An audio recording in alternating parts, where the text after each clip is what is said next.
आज भी स्कंद पुराण कहती है कि भगवान शंकर ने अन्नपूर्णा के दरवाजे पर पहुंचकर जब काशी में भिक्षा मांगी थी तो अन्नपूर्णा ने कहा था, ए शंकर, मैं उस गरीब से गरीब व्यक्ति का भी भंडार भर के रखूंगी, बस एक गलती नहीं होना चाहिए कि जहां भोजन बने उस स्थान पर बैठकर, उस स्थान पर खड़े होकर भोजन बनाते समय उस भंडार गृह में जूता नहीं होना चाहिए।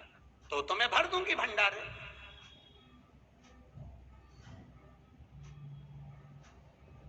जिस प्लेटफॉर्म पर खड़े होकर माताएं भोजन बनाती थी, सब्जी बघारती, वहीं पे हाथ में लेके चख लेती।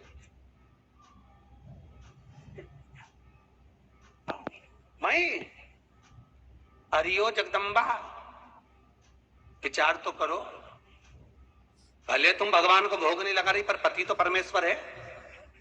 भले तुम भगवान को भोग नहीं लगा रही पर पति तो परमेश्वर है। पति के लिए कहा परमेश्वर, मतलब भले भगवान की तुमने सेवा नहीं करी, भले अर्चना नहीं करी, भले पूजन नहीं करी, पर पति तो परमेश्वर है।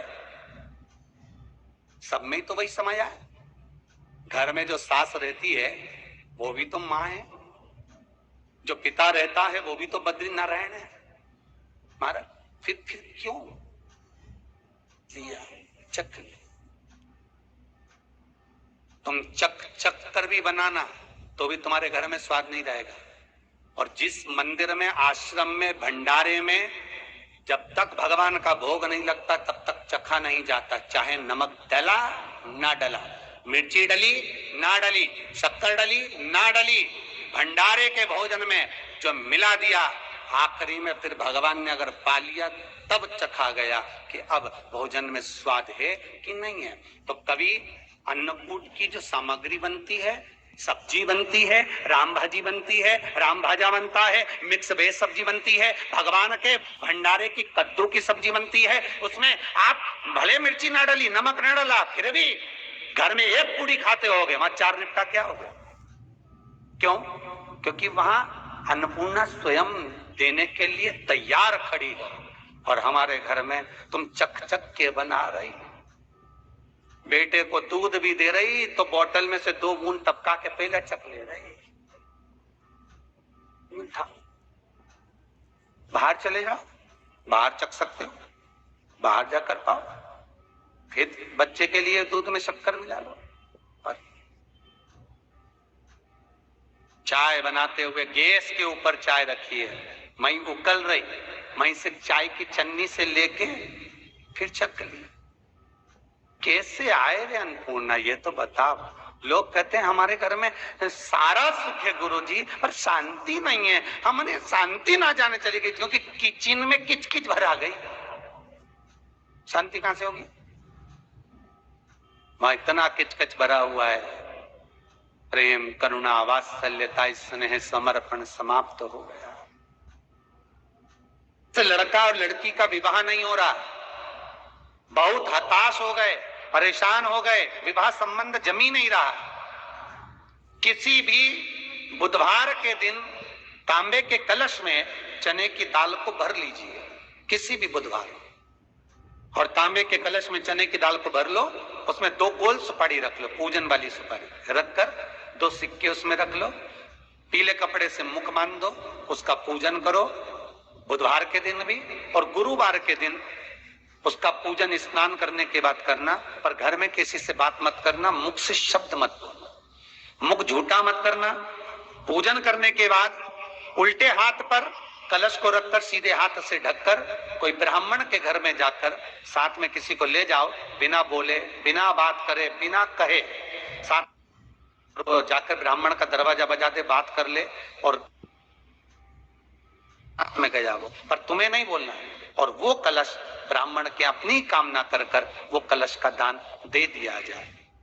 महाराज ज्यादा से ज्यादा 4 महीना 3 महीने के अंदर विवाह संबंध पक्का हो जाता। विवाह चने की दाल का दान कोई सहज नहीं है।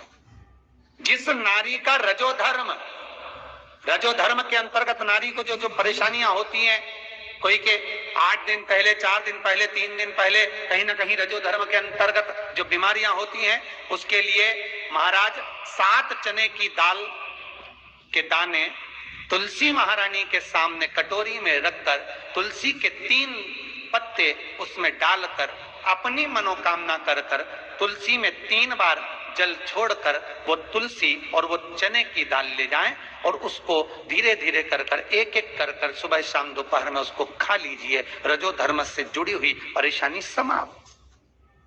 कोई सहज नहीं है महाराज। चने की दाल को स्वर्ण दान का भी भाव कहा गया। हमारे हिंदू धर्म में चने की दाल को स्वर्ण दान भी करते हैं। जो व्यक्ति स्वर्ण दान नहीं कर पाता वो चने की दाल का दान कर देता है, तो स्वर्ण दान के बराबर मान्य महाराज।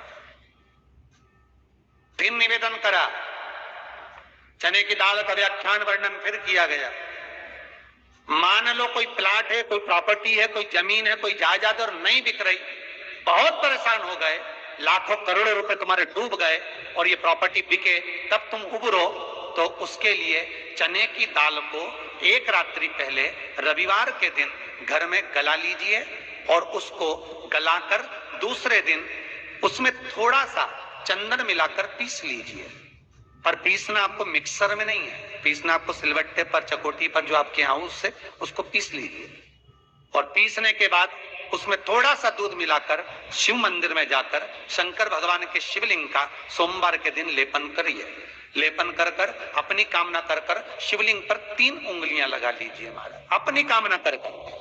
जो 3 उंगलियां आपने लगाई है, उंगली हटाते समय चंदन के लेपन को जो लगाया आपने, चने की दाल का लेपन, स्वर्ण का लेपन, उसको हम कहते हैं स्वर्ण लेपन, उसको लेकर आ जाइए महाराज। उसको थोड़ा सा लेकर आ जाओ, एक किसी भी फूल में उसको लगाकर जो जमीन, जो प्रॉपर्टी, जो जगह बेचना है वहां पटक दीजिए महाराज। उसके ग्राहक आना चालू हो जाएंगे और वो प्रॉपर्टी शीघ्र बिक जाएगी। अपनी कामना के अनुसार बिकेगी कि कितने में आपको बेचना, अपने अनुसार।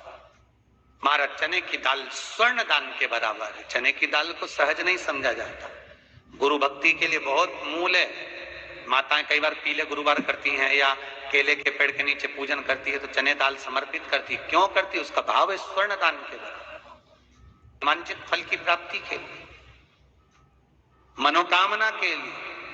जिस जमीन में फसल कम होती हो, जिस जमीन में प्रॉपर्टी के अंतर्गत कहीं लाभ नहीं मिल रहा हो, जो कई लोग वो जमीन की दलाली का काम करते हैं ना, जमीन बेचवाते हैं, खरीदवाते हैं और कोई लाभ ही नहीं मिल रहा, कई दिनों निकाल दिए, साल निकाल दिए, कोई लाभ नहीं हुआ, तो निवेदन है शंकर भगवान के मंदिर में शिवलिंग पर 108 चने के दाल समर्पित करो। उस 108 चने की दाल को प्रदोष के दिन शाम के समय समर्पित कर कर उस दाल को उठाकर लिया, जेब में पीले रुमाल के साथ उसको बांध कर रख लो। किसी प्रॉपर्टी का सौदा कराने जाओ, उसको पटक कर लेकर जाओ, आपके लाभ होना चालू, सौदे होने चालू, आपको कमीशन मिलना चालू। करना आपको है। कोई भी चीज जो भगवान को समर्पित हो रही है उसमें कोई चीज में सहजता नहीं हो सकती, विषयता का भाव रहता, उसके अंदर सुख का भाव है, सुख का अनुभव रहता है। महाराज, ये भी जाने दो, एक और सरल भाषा में जानो। आपका बहुत तेज सिर दर्द हो रहा हो, बहुत तेज हो रहा हो और लग रहा है कि आज तो बहुत तेज सिर दर्द हो रहा है, तो ये प्रैक्टिकल तो आप तुरंत कर सकते हो ना, घर पर कभी भी कर सकते हो। बहुत सिर दर्द, 7 चने की दाल के दाने लेना 7, और आपके घर में ही कोई शंकर जी का शिवलिंग हो, उस पे एक एक कर श्री शिवाय नमस्तुभ्यम कहकर चढ़ा दे।